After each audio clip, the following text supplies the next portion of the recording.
I think first of all is that I'm no Superwoman. It's not like I have more than 24 hours a day. And I can do so many things. I think in life, when you get something, you lose something.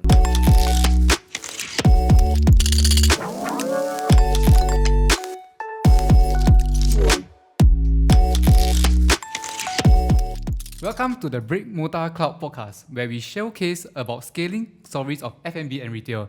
This podcast is brought to you by Staff Annie and Nila Studios. I am Eugene, the other co-founder of Staff Annie, and today we have our guest Loh Yi from the Platform Collective. Hi Loh Yi. Hello, Eugene. Wow. Hi, yes. That's a very energetic kind of hi to me. Yeah. Right, maybe Loh Yi, can you introduce yourself and how you started the business? So my name's Loh Yi, and I'm the founder and creative director of the Platform Collective. And so we run Champion Bolo Bun, and we used to run Dickson Nasi Lemak, but we've since sold away the brand earlier last year. We'll share more as we dive into the podcast. But Thanks for sharing on that. And Loh Yi, what's the vision of your business? I think the main reason why I started or I dived into F&B is because I really like the sense of community, meaning that I've always seen food is the same as music. It's like K-pop. Everyone might not understand Korean, but they seem to, the fan clubs and the community seems to understand each other through music. And I see food the same way, like in a restaurant setting, even though you look around, they might not be conversing directly, but they're all communicating or like connecting through the food that they're eating in the same venue. So I've always liked that. So going back into the vision of my business or the brands that I create, I really hope to create brands or food that are more accessible to people, that even whatever skin tone or whatever spending power you have, you can walk into our stores and you can afford something. That's something that I really like and really hope to achieve. Thanks for sharing the vision side of things, right? Because whenever I go to like the Champion Bolo outlets, we can see there's a lot of like conversation going and everyone's like enjoying themselves about it. And speaking of this Champion Bolo Bun, right? Recently you also saw, you have a very amazing collab, right, with some of the influencers like Zermatt, right? How did it go for you guys? It's great. Like I remember that day. So I think it's the size of almost like 6 kg pineapple bun. 6 kg? Yes. Wow. So it's like the world's largest bolo bun ever. And it was crazy because I think he shared with me that it's one of the toughest challenge he's ever done. So I felt really bad about it, but I hope he feels better now. But yeah, it was great. He had to go to the bathroom before we ended the shoot. I already signaled my team to like block off the bathroom so he can use it right after the shoot. I felt so bad because he was in there for like I think over like 10-15 minutes, and then he had to rush to I think MediaCorp for another radio interview afterwards. So he's an amazing man. I don't know how he does this, but he did it. You managed to complete 6 kg. So maybe for Zermatt, if you are listening to this, maybe you can try the 12 kg of a polo bun for your next challenge. Right? But maybe for the audience who are listening to this, for F&B like owners and stuff, right? Wanted to also find out actually how impactful has influencer marketing been for you ever since you've tried it? Yep.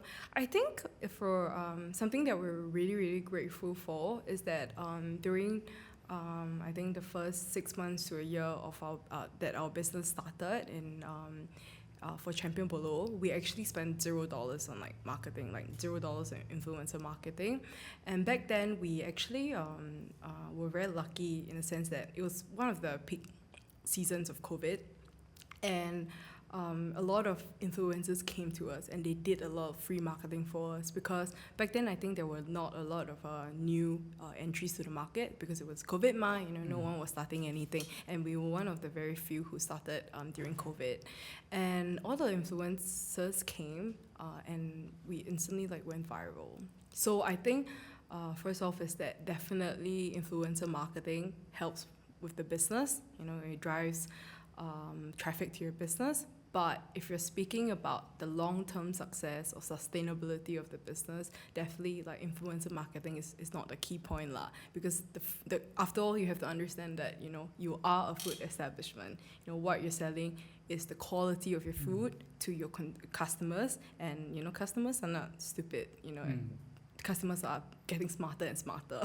And, you know, the real key success to a sustainable food business is not marketing, it's the quality of the food. Right, and I think what you shared also like speak to most of our viewerships, right? Because it's like not only about acquisition, but it's about how can we retain the customers, because those is actually the more important question. Yes, very important. Customer retention is one of the like most important element of, you know, a business like us. Very, very important. Any kind of like key strategies you guys use on the retention front? I think one thing that we recently pushed out just a couple of months ago is stamp card membership. So basically it's like on, let's say you're using an iPhone and then you have the wallet, right? And one of the wallets has like a stamp card where I think every $15 you spend you get like a stamp. And then, you know, you accumulate, and then you have like different tiers, you know, a basic tier or like an upper tier, and then you have different rewards, and all these, I would say, all these initiatives that we're doing is in hope to get more customer acquisition and retention, actually. Yeah. Right. Yep. I think that whatever you're sharing something that's very interesting on the retention front, because like nowadays, like we do see like more and more F&Bs trying on these kind of like retention strategy, getting people to come back, returning customers and stuff. I also want to find out, like, ever since you roll this out, right, how has the retention rate increased? In terms of retention rate, because right now it's still less than 3 months. So obviously when you look at data, you have to look at it, you know, after 3 months, and then you can sort of gauge whether it's a successful launch or not. But so far, we've received many very positive feedbacks, because something that we're very thankful about is that I think one of the reasons why I really love F&B is that I've always wanted to create like a lifestyle brand, meaning that, you know, people can come in every other day, and it's not just like a one-time thing and then just post IG and they will never come back. We have many regulars, and ever since we pushed this out, I think it really has kind of give our regulars further trust, or I would say it increased the traffic where regulars are more prompt to come in, because they're like, oh wow, like there's this stamp card that would trigger like a notification when they're nearby in the neighborhood, and it will remind them that, oh, like Champion Bolo is nearby, and then they walk in and buy something. Yeah, so I think we've received many positive feedback. I think you guys are doing good in this, right? Because you can see that the brand really growing, especially by Dickson Nasi Lemak and stuff. Yeah.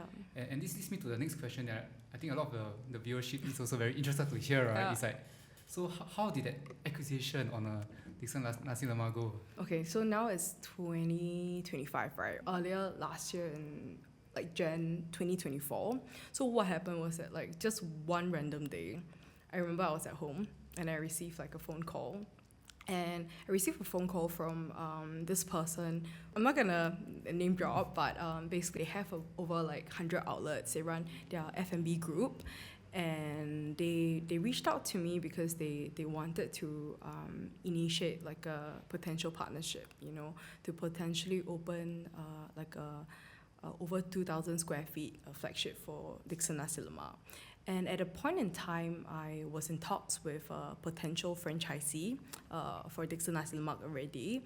And, you know, when I got this call, you know, as we dive further into the discussion, their term to want to proceed with this potential partnership was that they needed my involvement in it, which was something that I could not give, which was my time. And basically I was like, oh, you know, wow, like such a big group is interested in working with Dickson Nasi Lemak, and that kind of like kickstarted my thought process in you know, potentially working out something else that is not franchising the brand only with Dickson Nasi Lemak.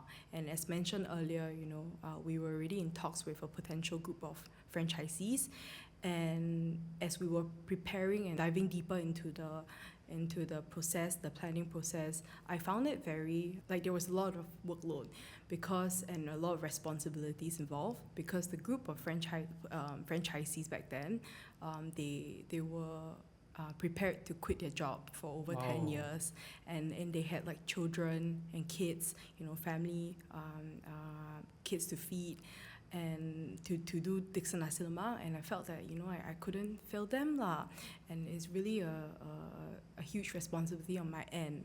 So I was like, if I cannot give him my 101%, of my time, then why not? I cannot be so selfish. And then I spoke to the potential franchisees, and I was like, would you want to consider taking over the brand instead? Yeah, so that was how the whole acquisition started. Yeah. Wow, so you just started from a normal chat with like other potential acquirers, and then just nice the closest people that is just beside you is the one that yes. you give. Got it. What are your key considerations in like eventually deciding to hey, you guys come and take over, collab with me, right? Yeah. So actually the main reason why I decided to let go my second baby, which is Dickson Nasi Lemak, was because I wanted to dive into a new sector in the F&B, which is something called QSR. Yeah, which stands for quick service restaurants. And I think, like I mentioned earlier in our conversation, the reason why I even dive into F&B in the very first place is because I've always liked the sense of community, and I've always wanted to sell food that can really cater to people 4 meals a day, which was breakfast, lunch, dinner, and supper. And I felt like with my current brands, I'm unable to do so. So that's why QSR is really something that I've really wanted to go into. And at the very same time last year, when we in the midst of all this acquisition, the R&D side was getting more and more serious, and I was like, you know what, if I have to put in my 101% into this new QSR, then I cannot be too greedy. I have to let go of one. So that's why I had to let go of my second baby, which was Dickson Nasi Lemak. Oh, that must be a really tough decision to make. Yeah, it is. I mean, I had that baby for over 2 years, so definitely very tough. Yeah. All right. And just want to share that you run multiple brands and stuff, but maybe just to learn a bit more during your entire F&B journey. Actually, what is your toughest moment then? I can't really pinpoint just one, incident, because I feel like even as a founder yourself, I believe that every day we wake up, we're here to solve problems. So in terms of challenges, it's just our job, man. We're like a firefighter. We wake up every day, and then the first thing is that we have to change our mindset is that, okay, we're here to solve problems today before every work day. So that's why I can't pinpoint just one challenge. But I think overall, in terms of the toughest thing would be to set the right mindset, meaning that as a business owner, you often get hit by challenges. It's like a hammer on your head, every Almost day, every day, yeah. And then you have to get back up and be strong at your core and be like, you know what, this is the vision, and this is what I want to do for my team. I have to be strong. And yet to do that every single day, that determination, I think that is the toughest thing, because it's beyond physical already. It's all the mental stuff, because ultimately you are the person leading the entire team, right? Yes, really, yeah. So everyone's relying on us, and it's so important that that sometimes the team, they spend time with us more than they spend time with their other half or their family. Yeah, probably about 40-50% of their time. Yeah, so that's why it's really very important to take responsibility for it, and also to really build a great future for the team. And that's very nice of you thinking this way, right? Because it's like people talk about servant leadership and stuff, and it's always about how can we serve our teammates better. Yeah. So when they perform better, everyone also happy. Yeah, and also teamwork is what keeps the dream work. Wow, love that amazing quote, man. So for those who are listening, teamwork makes the dream work. Yes, really. Right. And also, what is one of the most challenging aspect of your running a business that other people wouldn't know? I think actually when you asked me the question, right, the first answer came up to my head, which everyone knows already, is people. Oh, people. Okay, come share me more about that. Yeah, which is perfect for our podcast, which is, I think, even in Singapore, because I feel like with the dynamics of the F&B hospitality scene in Singapore, staff turnover has always been very high, and happens very often in every other establishment. So I think this is definitely the first thing, which is how do we constantly upgrade benefits packages to help with staff retention. So I think that's the number one thing, because wow, like especially with all the new brands coming in, foreign brands coming in, you know, they have a lot of financial power with with staff acquisition. So this is something that is very tough, but working hard to upgrade still. Yeah, because there's so many of noises nowadays. Like, Yes. I mean, a lot of all these stuff like casual labor, salaries and stuff are all very transparent, right? Yes, yes. But that's the case, like all the foreign brands coming. Then how do you overcome that? I think we just got to deal with it. Meaning that I think in terms of our company, I think there are a few things that we push out to hopefully help with staff retention. I think first thing is that we do monthly sales incentive.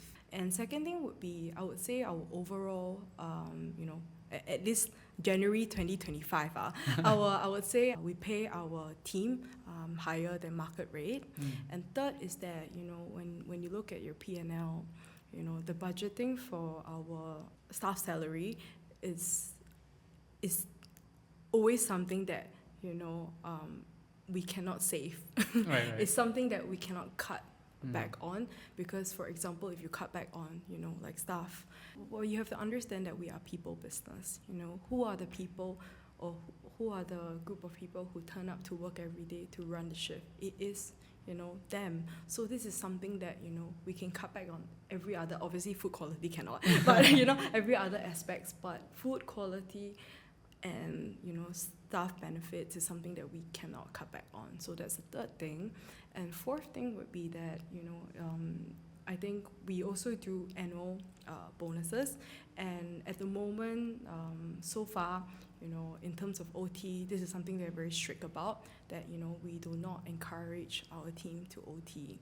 So that's why I would say that in terms of operations staff, at the moment, it's something that I would say they still get to, you know, be off 2 days a week, 8 days a month, and I would say they still clock out work, on time, Based on what I'm hearing, I think the key is you're not just only helping on the financial sense, you're actually thinking a lot for your people, right? Yes. That's why you're thinking about how to plan your shifts better to try to reduce that kind of like a necessary OT, obviously. Yes. So mainly, the other thing I wanted to also find out, right, is also, and this is also one of the most popular thing in this podcast section, right, to share more like insights and predictions. Yep. So I wanted to find out, like, are you guys like a very metrical kind of business? You guys like track KPIs?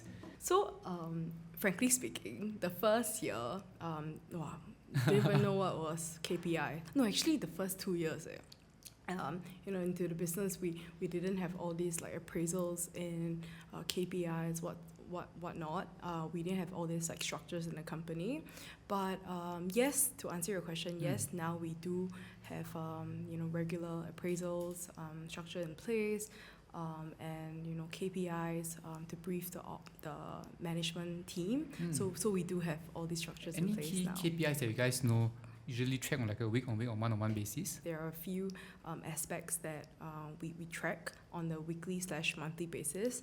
First thing would be definitely on you know, like the financial side of things, where, you know, let's say there's a percentage of every aspect of the budget allocated and you know, briefed to the management team, and then they just got to, you know, track on the weekly basis in order to hit it within the range given on a monthly basis. So definitely we do have all these plans in place and structures in place.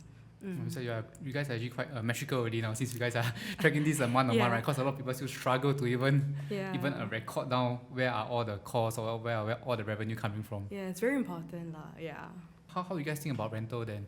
Because you guys are, you know, at Tanjong Pagar, right? Yes. Not the cheapest place also.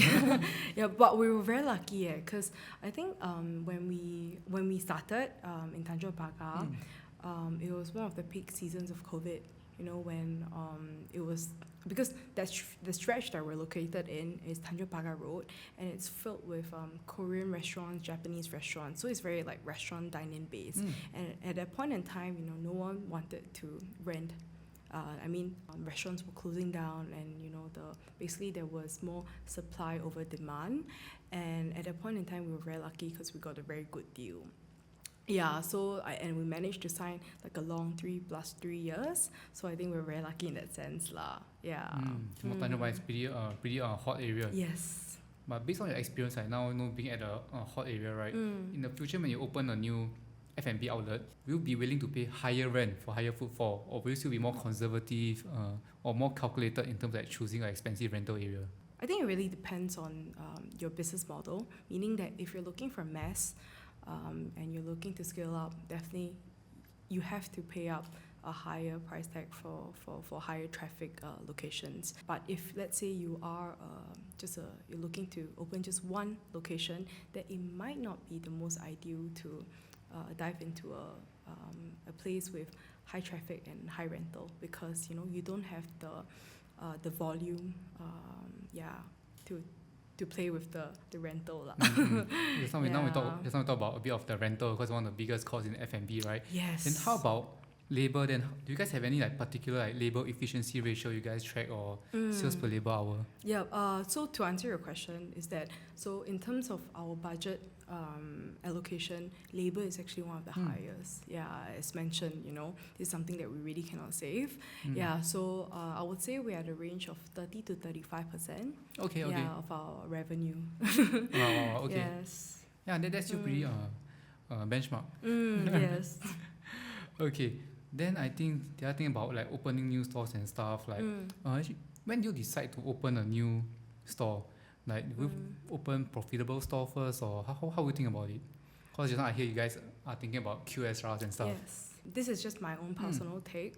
When it comes to food, I think oftentimes, let's say when it comes to curating a menu, right, and you're curating the menu prices, I think oftentimes people, they think about their margin first. But on my take is that I think it's very important to first understand your customers, meaning, for this kind of like food, like what is the market price strategy like, in the market, and how much, or what's the usual average price that customers or the mass market are willing to pay for this. So I think for me is that when it comes to menu creation or pricing strategy, I think you have to first think about your customers first instead of your margin. So this is something that is very important that you think about as you're conceptualizing your food business, that you have to think about your customers first and not think about, how much this business or this brand will how much money it will make, because you have to understand that after all, this is a people business, this is a food business, and who you're selling to are your customers, are the customers, and if you don't have the volume, even if you have very high like margins, what if no one buys, then then there's no traffic and there's no volume who's buying your products. I think what you say is it speaks true for many of businesses, right? Think about customers first and stuff. Someone were to start a F&B, right? How would you probably advise them on how to validate, hey, that this product there's demand in this area, or what should be the price point? I think when it comes to starting a food business, I think first of all, you have to first think about like USP lah, what differs you from the market, the current supply that they have in the market right now. And then, okay, you have a USP already, then you look into starting a food business. And after you start into food business, let's say let's say you're selling, for example, fish and chips. You might have your own USP in terms of the special fish batter, etc. But then you look into the market, like how much is the average pricing for this fish and chips. And then you look into, okay, so this is the highest that the current, let's say, competitor A, they're selling for fish and chips. There's the highest price in Singapore, for example. And competitor B, that is the lowest price that they are selling. And then you look into which market positioning you want to go into. Is your branding going to be mid-tier, mass market tier, low tier, or high-end? Then you look into pricing your product lah. So I think what you do is try to take the spectrum out of the lowest and the highest, leads to the most quality, and then try to identify where you want to position yourself. Yes, it's very important that for example, before you start a food brand, you have to first understand, like, for example, am I opening a high-end restaurant? Then if yes, then okay, you you know that competitor A, this is the highest price point that they have for this fish and chip, and then I follow this price point, or I go even higher. Yeah, so that's how I look at things. And thanks for sharing that. And just now you mentioned a lot during this podcast. You talk about rental, talk about cost, talk about how you had got one of your brands got acquired. Then next thing I also wanted to learn from you is that what's your take on digital transformation in the F&B business?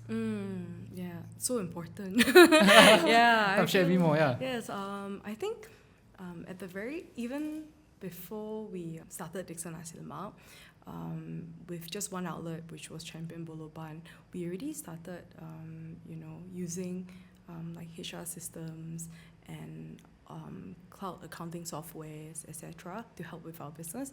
Because I feel like as a food business, if all these, paperwork could be digitalized, and I could save time and focus on like people management, focusing on product, why not? I feel like looking at this way, we can help with, we can focus on just scaling the brand or the company instead of just, getting into all this. Yeah, your headspace is actually more important to grow the business and all these manual admin tasks. Yes, because everyone only has 24 hours a day. So, if you don't want to burn out your staff, you also have to invest in all these initiatives. And then that's a very forward thinking mindset. Right? Because it's not only about you, but it's also like how can you amplify your staff to do more meaningful work. Yes. Okay, and is there any one or two products that you like to do a shout out as it has made your life better? Oh, we use Notion. Oh, okay, that's Notion. Cool. Yes. So to shout out two platforms that we use. First is Notion. Love Notion. And second is Xero. Yeah, the accounting you guys software. are pretty advanced. I seldom hear F&B people using Notion. I guess thanks to my colleague. I guess shout out to my colleague who's in charge of tech, Kerwin. Okay, so Kerwin, shout out to you on being so tech savvy. Yes. Okay, so I think now we are moving on to the final section of our sharing. But maybe before that, I think something that is very different about you compared to the rest is that I heard that you are studying at MBA or running your F&Bs. Yes. How do you do that? How do you even manage your time in that? I think first of all is that I'm no Superwoman. It's not like I have more than 24 hours a day, and I can do so many things. I think in life you must always when you get something you lose something. So in terms of my MBA is that when I embark on this MBA journey, then what I lose is social time with friends, time with family. So it's really a give and take lah. Yeah.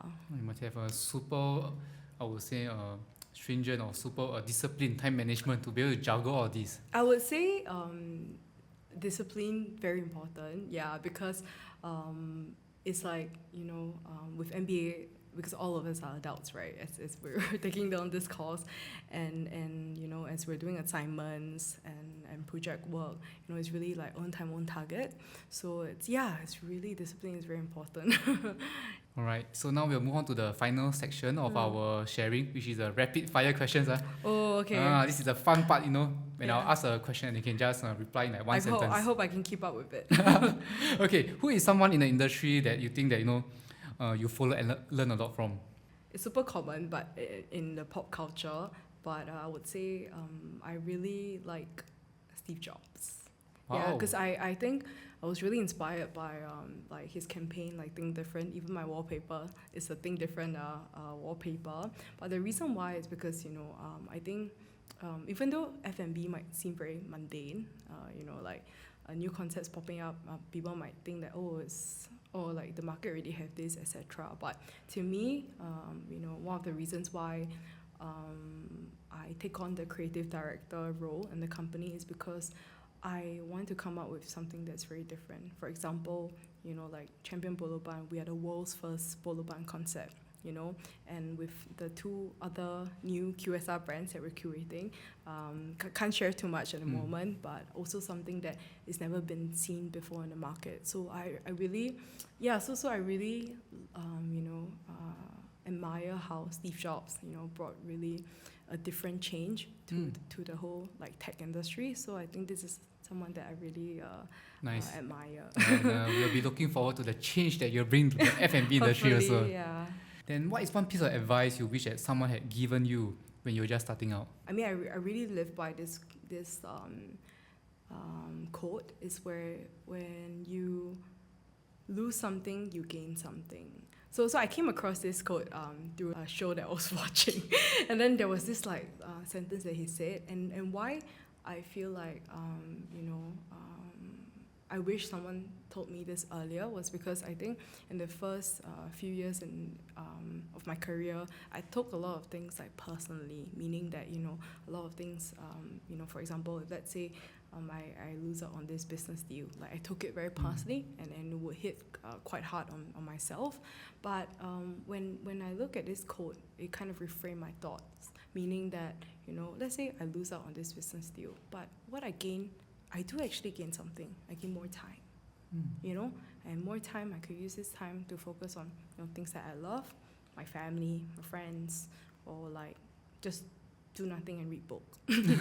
So if you always live by this code, you don't take things so personally anymore. When let's say you have a bad day and you lose out on this deal, but just think about the things that you gain. And then you feel better about it. Yeah, that's a very nice piece of advice, right? Because when you are doing business, it's not always the highs, but there are also many lows. Yes. But how can you make the lows feel that, hey, there's a progress in every low? Yes. So to add on to that is that, if you lose out on something, but maybe the things that you gain, let's say it's not time, but it's, let's say lessons. Yeah, and then you gain new knowledge from this. Yeah, gain much more. Yeah, and then so if you constantly look into, okay, what have I gained from this failure? You feel so much happier.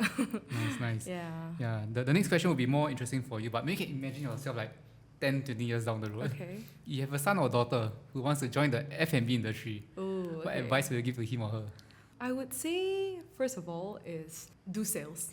Do sales? Yes. Okay. I would, if I have a kid, I would definitely push them, first job experience is do sales, really. Because I think sales, being a salesperson would really shape your character, meaning that, being a business owner, like I mentioned earlier, it's something that it's like you have to wake up every day and believe in your vision.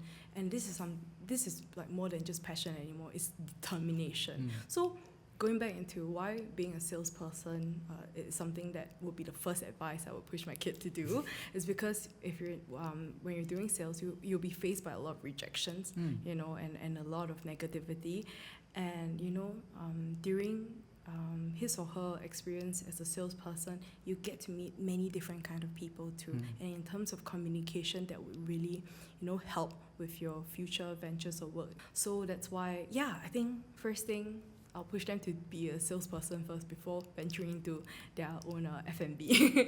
That's not very conventional for parents to ask their kids to do sales. Yeah, so that's the first thing.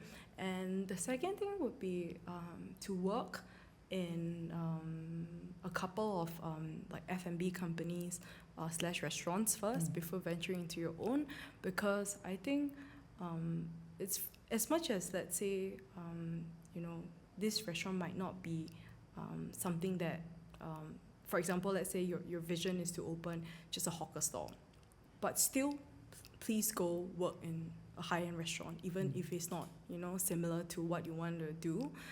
It's because at least you see things from a different light, see how they run things, and then that will really also shape your perspective on how you ultimately want to run the business. Yeah, so I think these are the two advice. Sales and F&B. Looks like your kid will be a good fit for her staff, any.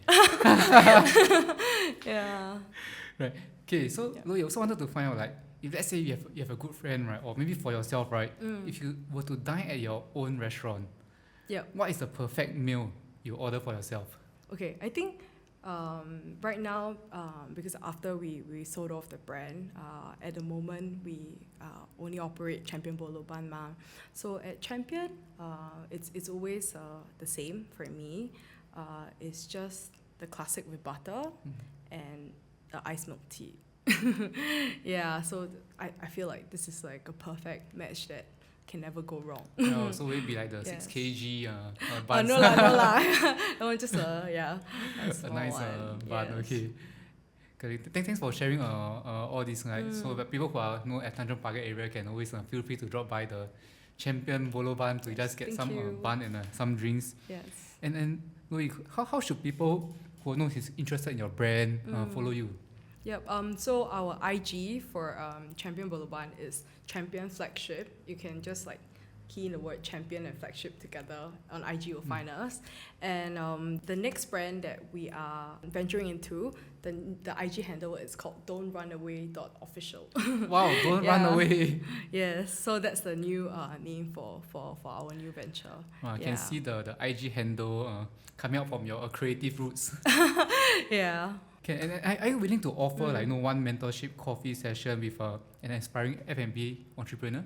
I mean, of course, like I've always like wanted to, connect with more F&B owners, especially people who are who have yet to start or just started. I would love to have a chat with them, to see how we can connect better. Oh, that's amazing. Them. Then you can always join our monthly gatherings. Networking event.